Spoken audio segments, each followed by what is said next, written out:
data yang menunjukkan bahwa memang SMA di Ponorogo Tumpang ini kualitas pembelajarannya bisa mengantarkan peserta didik sampai dengan kuliah, sampai dengan ke perguruan tinggi. Jadi bukan sembarang sekolah gitu intinya gitu. Nah, secara rinci itu tadi penjelasannya, dan secara mudah lulusan SMA di Ponorogo Tumpang itu mau siap kerja kemana saja bisa, siap kuliah di mana saja bisa, juga siap mandiri berwirausaha. Buka usaha sendiri juga bisa, karena kita juga sekolah kewirausahaan nasional.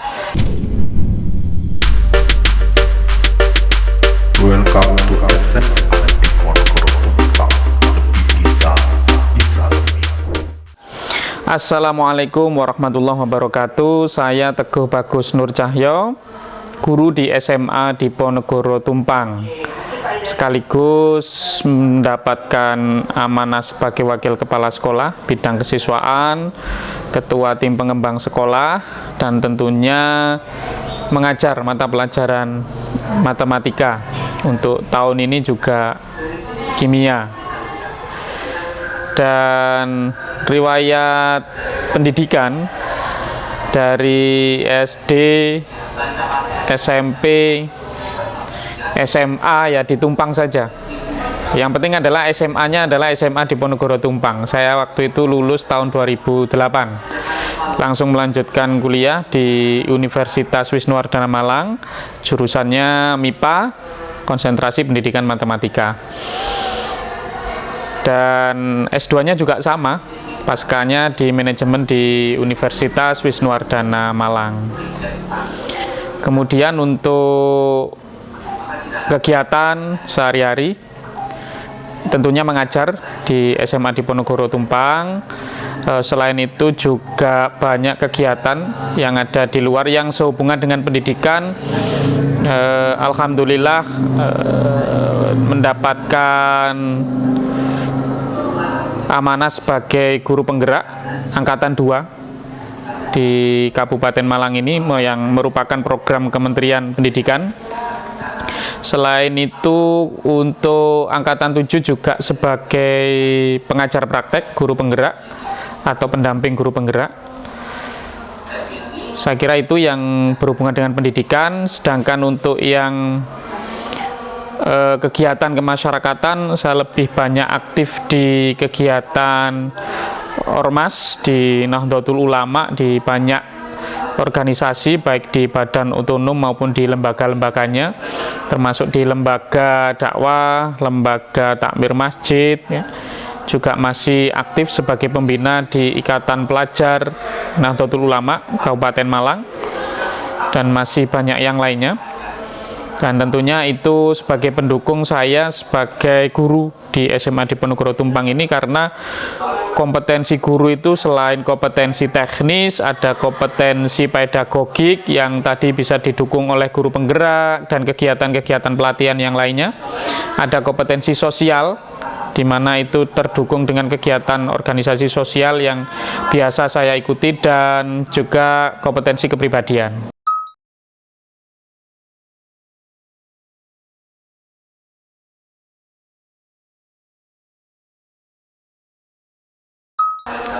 Iya, jadi pada intinya sekolah itu kan salah satu dari tempat pendidikan. Tempat pendidikan itu ada 3, dan ketiganya harus merupakan lembaga pendidikan. Lembaga pendidikan formal itu sekolah, ya. Kemudian ada lembaga pendidikan yang juga lebih penting, yaitu lembaga pendidikan di masyarakat. Itu yang realitas pendidikan sesungguhnya, aplikasi dari sekolah sebetulnya. Kemudian yang ketiga adalah keluarga. Nah, sekolah, masyarakat, dan keluarga ini harus sama-sama memberikan kontribusi terhadap pendidikan anak. Akan tetapi pada faktanya tidak semua masyarakat itu paham bahwa masyarakat ini sebagai tempat pendidikan yang utama. Bahkan menganggap bahwa masyarakat ya sudah masyarakat gitu ya. Jadi termasuk keluarga. Jadi keluarga itu tidak semua keluarga juga merasa bahwa pendidikan keluarga itu jauh lebih penting, kan begitu. Akhirnya sekolah ini menjadi tumpuan utama untuk mendidik siswa, mendidik anak. Satu-satunya bahkan, sehingga sebagai sekolah itu harus siap untuk memberikan pendidikan jenis apapun, termasuk pendidikan karakter yang sikap ya, termasuk sikap, kognitif, pengetahuan sekaligus keterampilan atau kompetensi peserta didik. Semuanya harus dihandle oleh sekolah. Maka sekolah ini harus siap dengan berbagai program secara holistik ya untuk membentuk peserta didik itu punya sikap karakter terbaik, pengetahuan yang wawasan yang luas dan kompetensi yang mumpuni untuk mengarungi zamannya itu. Jadi termasuk karakter ya. Kalau sekarang kan di pemerintah ada profil pelajar Pancasila. Itu kan istilah ya yang sebetulnya sudah sejak lama kita punya pendidikan karakter. Karena itu yang penting.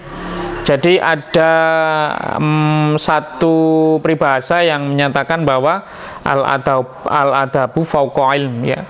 Adab, karakter, akhlak, nah itu lebih dahulu atau lebih utama daripada ilmu. Artinya orang sebelum mencari ilmu itu harus dibenahi dulu karakternya, adabnya. Jadi adab ini semacam apa? Semacam wadahnya dulu kita perbaiki sebelum diisi air. Jadi gelasnya itu karakter. Jadi gelasnya ini adalah adab, akhlak yang mulia, termasuk bagaimana akhlak menuntut ilmu. Nah, baru kita berikan ilmu-ilmu itu, pengetahuan, kompetensi, dan seterusnya. Nah, maka dari itu pendidikan karakter menjadi pendidikan yang utama. Termasuk di SMA Diponegoro Tumpang ini. Mulai dari pagi sampai sore siswa itu harus diberikan keteladanan karakter dan pengawasan serta mendorong peserta didik untuk berubah menjadi profil belajar Pancasila itu kalau yang sekarang. Beriman, bertakwa kepada Tuhan Yang Maha Esa dan berakhlak mulia. Jadi siswa itu punya spiritualitas yang tinggi ya, mampu mengenal ajaran agamanya dan melakukan ajaran-ajaran agamanya. Sebetulnya karakter yang nomor satu ini sudah cukup karena hampir semua agama itu pasti mengajarkan seseorang untuk menjadi orang yang berhasil, orang yang sukses, orang yang memiliki identitas kesolehan ya lengkap seperti itu semua agama mengajarkan. Makanya dia menjadi karakter yang nomor satu. Orang yang sudah beriman, bertakwa, otomatis mampu berakhlak mulia. Nah ini pasti banyak karakter-karakter turunan dari itu yang juga karakter yang baik gitu ya.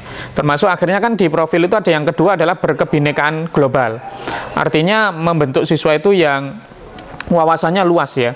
Dia itu mencintai bangsanya, budaya lokalnya, kearifan-kearifan lokalnya dari sisi apapun, dari sisi bahasa yang baik, perilaku yang baik, akan tetapi juga mampu melihat, mengetahui dan menerima hal-hal baik dari luar gitu ya.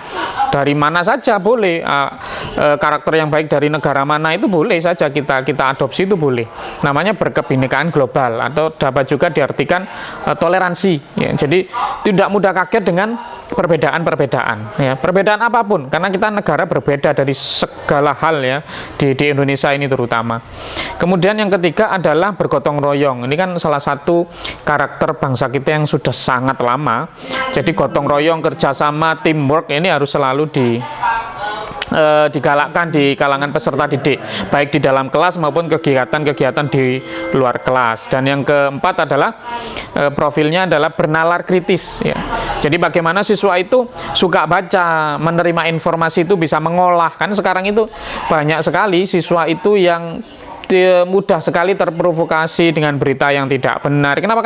Karena tidak mampu mengolah informasi. Literasi itu kan artinya bukan hanya menerima informasi tapi juga mengolah. Ini informasi yang benar bagaimana itu dicek dulu.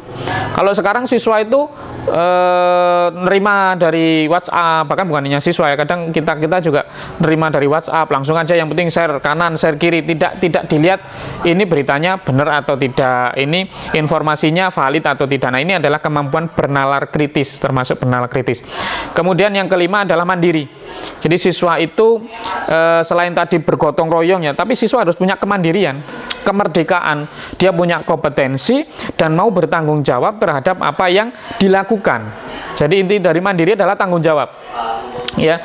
Kemudian yang terakhir yang keenam adalah kreatif. Create itu artinya menciptakan. Jadi peserta didik itu harus punya kreativitas. Makanya sekarang itu ada project ya, P5 itu ya, project penguatan profil pelajar Pancasila. Bagaimana siswa itu bisa kreatif, memunculkan ide-ide untuk menangani masalah-masalah di sekitarnya secara langsung.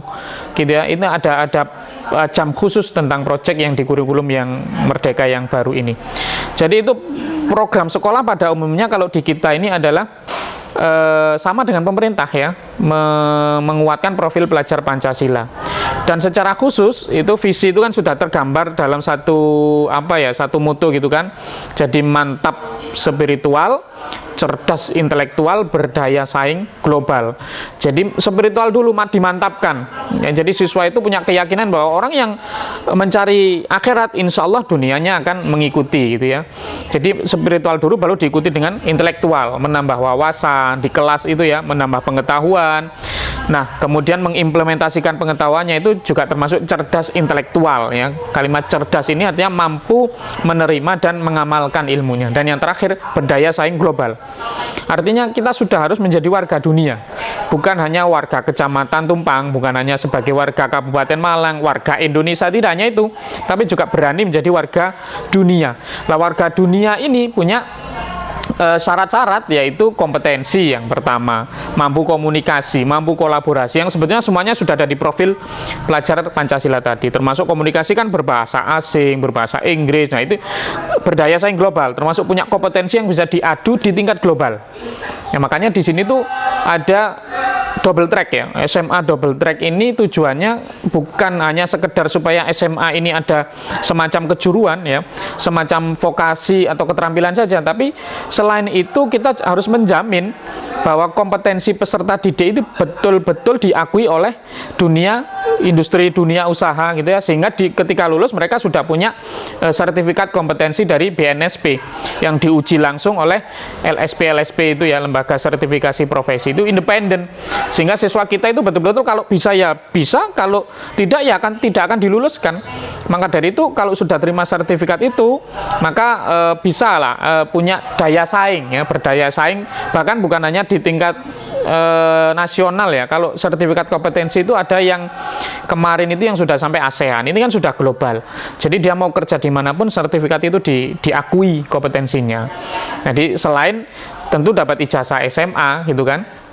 Nah, selain dapat ijazah SMA, sehingga di SMA di Ponorogo Tumpang ini double ya, bukan hanya double, bahkan triple, bahkan nanti sampai 4-5 bukti kompetensi ya, sebagai bukti kompetensi. Jadi ijazah, kalau ijazah SMA itu kan sebagai bukti kompetensi yang bersangkutan 3 tahun ada di SMA ini, diberikan pembelajaran berbagai mata pelajaran, kompetensinya, dan ada nilainya di ijazah itu sebagai bukti kelulusan. Ditambah sertifikat kompetensi sebagai bukti kompetensi pernah mengikuti kelas-kelas double track di SMA di Ponorogo Tumpang yang diakui oleh dunia usaha industri ya. Kalau boleh saya sebutkan, kita punya administrasi perkantoran, kita punya tata boga, tata rias, elektronika, grafika, sepeda motor ya, dari 6 itu memilih salah satu selama 3 tahun lulus dapat sertifikat. Ada program lagi yang kita programkan untuk mendukung profil pelajar Pancasila yang nomor 1, yaitu beriman bertakwa tadi, yaitu program khusus pendidikan Al-Quran.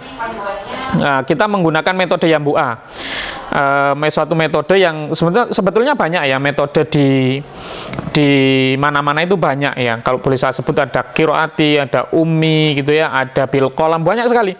Nah, kita memilih salah satu metode ini tentu pertimbangannya adalah semua metode kami kira baik ya, saya kira baik itu karena sama-sama punya tujuan untuk memberikan kompetensi kepada peserta didik itu atau santri kita di SMA di Ponorogo ini mampu membaca Al-Quran dengan baik ya, sesuai kaidah keilmuan Al-Quran itu.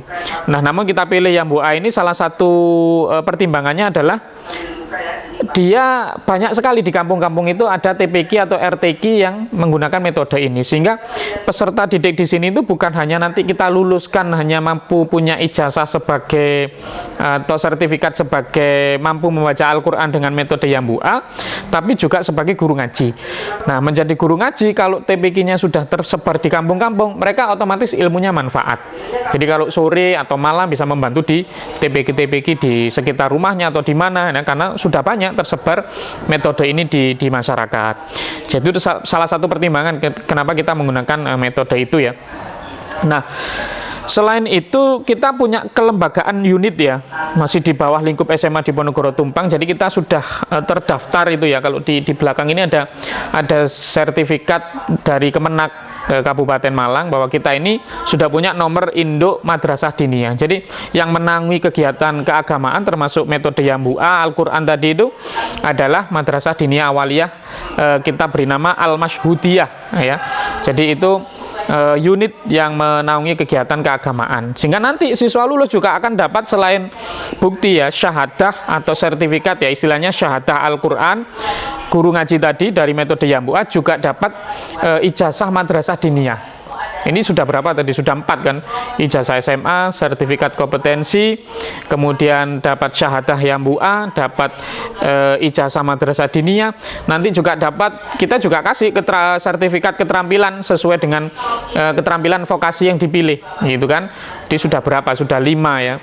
Dan masih banyak sertifikat yang lain yang bisa mendukung peserta didik lulus ini untuk punya daya saing. Dan itu harapannya bukan hanya kumpulan-kumpulan kertas, tapi kertas itu bisa dibuktikan bahwa anak ini punya kompetensi. Ngajinya kan hasil dari tes, diuji dulu baru dapat syahadah. Yang vokasi tadi juga dites dulu oleh lembaga independen. Jadi itu bukan hanya tumpukan kertas, tapi betul-betul bukti kompetensi yang kalau punya itu semua, anak ini berarti punya daya saing yang cukup yang tinggi ya. Jadi itu harapan kita. Lengkap lah istilahnya di SMA Diponegoro Tumpang ini kita mengembangkan sekolah ini supaya siswa masuk dari nol keluar itu dengan banyak sekali kompetensi atau kemampuan sesuai dengan tantangan zaman gitu kan. Karena zaman sekarang itu kan persaingan pekerjaan sulit, persaingan usaha sulit, dan banyak yang juga berkompeten bahkan di tingkat internasional dunia. Maka siswa kita harus minimal ada standar kompetensi supaya dia siap untuk bersaing di luar sana. Nah, ini yang penting, bukan hanya di lokal ya. Bisa, kita juga ada program karena kita gandeng balai latihan kerja.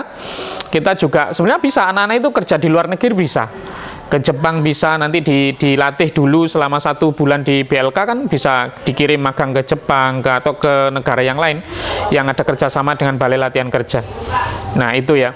Tapi kita juga tidak lupa, ini juga penting ya, kita ini SMA yang kalau sekolah menengah atas itu kan arahnya sebetulnya ada di perguruan tinggi. Nah ini juga tidak boleh lupa. Jadi kita tidak boleh mengganti prioritas, walaupun tadi saya sudah cerita banyak ya tentang pekerja, tentang keagamaan pun, ini ada prioritas bagaimana lulusan SMA Diponegoro Tumpang itu bisa kuliah atau masuk perguruan tinggi idaman masing-masing ya. Bisa PTN negeri, bisa PTS. Kita punya program sangat banyak. Ke PTN kita juga dukung, ke PTS swasta kita juga dukung. Jadi kalau bisa lulusan ini, karena daya saing itu sekarang kan harus sarjana ya. Berbeda dengan zaman-zaman saya dulu, zaman dulu-dulu lagi ya.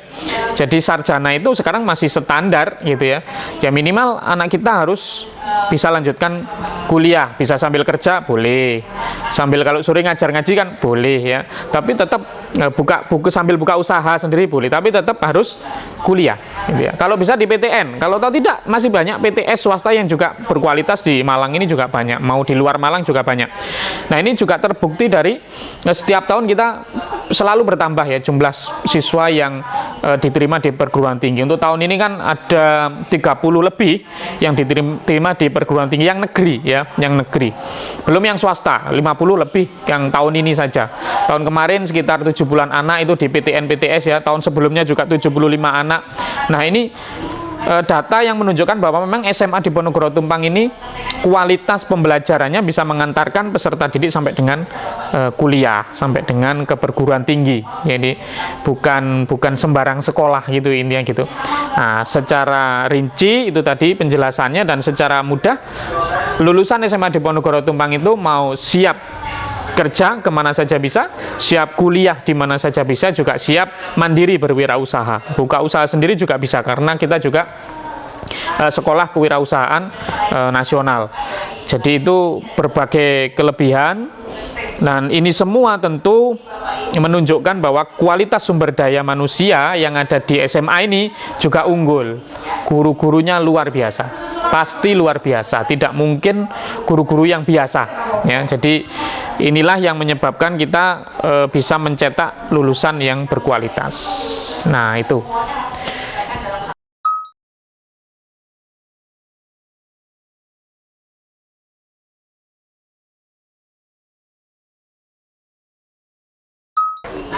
Kita juga punya keunggulan di ekstrakurikuler, karena banyak sekolah itu yang menganggap bahwa ekstra itu sebagai kegiatan pelengkap ya.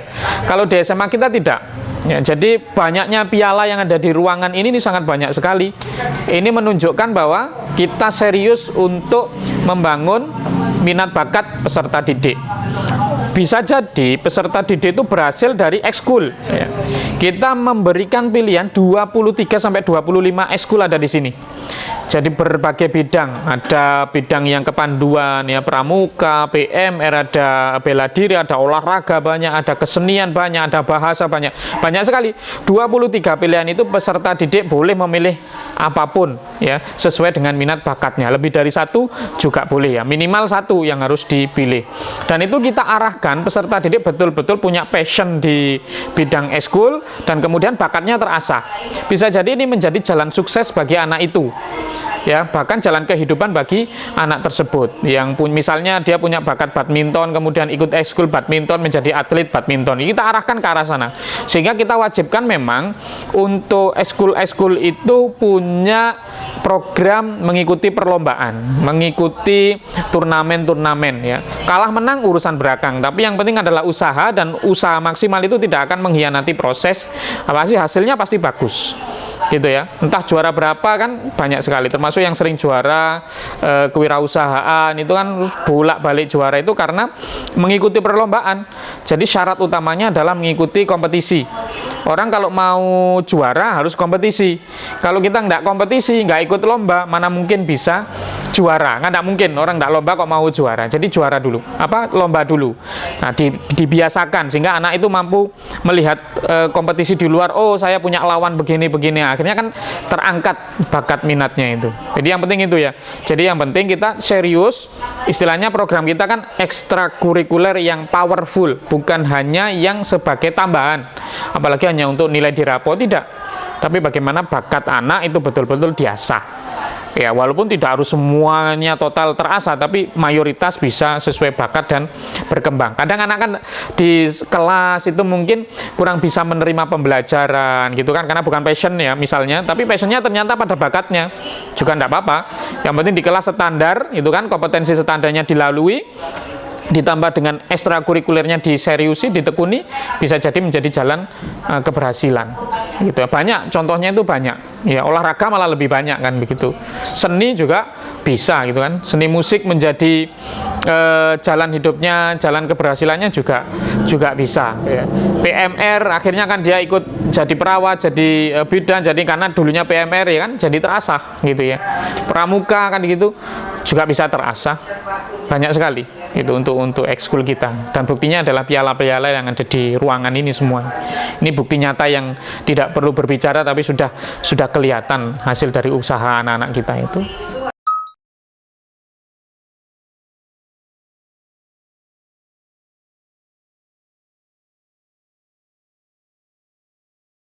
Pendidikan yang utama itu orang tua. Pendidik yang sebetulnya itu orang tua.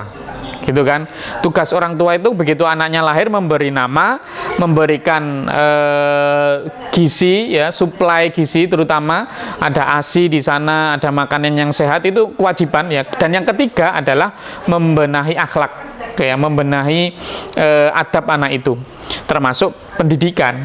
Itu tugasnya ayah, tugasnya ibu. Itu bukan tugas sekolah sebetulnya. Itu bukan tugas sekolah, bukan tugas pondok pesantren, bukan. Jadi orang tua memang punya tugas utama mendidik.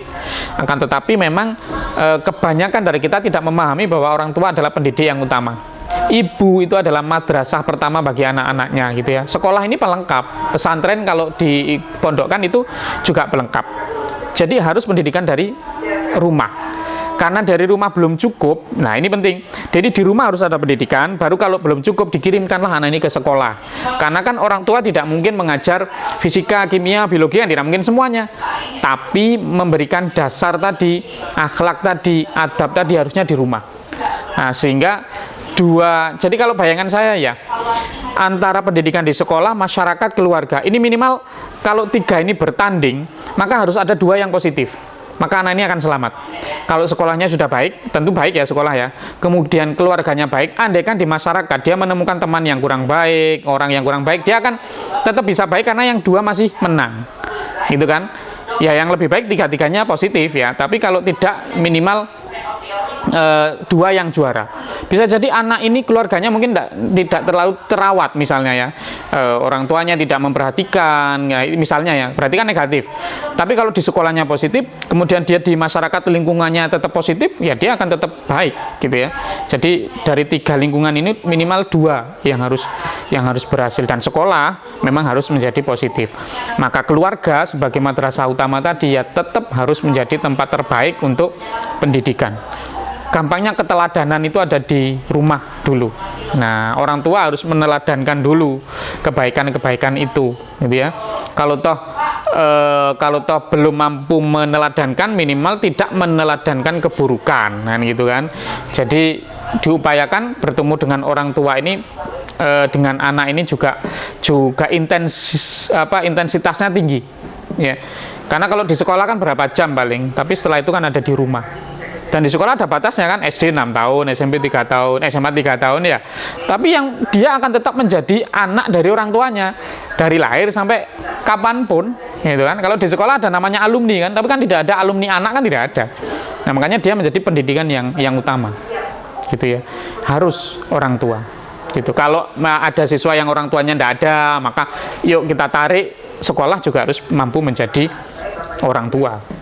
Gitu ya, orang tua sebagai pengganti karena nggak ada orang tuanya misalnya, itu boleh.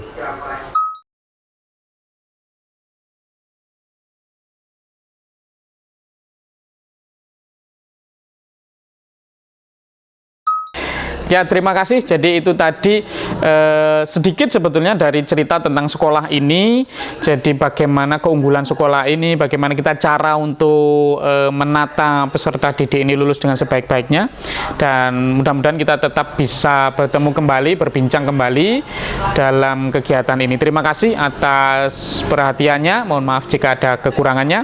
Saya Teguh Bagus Nur Cahyo, guru di SMA Diponegoro Tumpang, mengucapkan terima kasih. Assalamualaikum warahmatullahi wabarakatuh.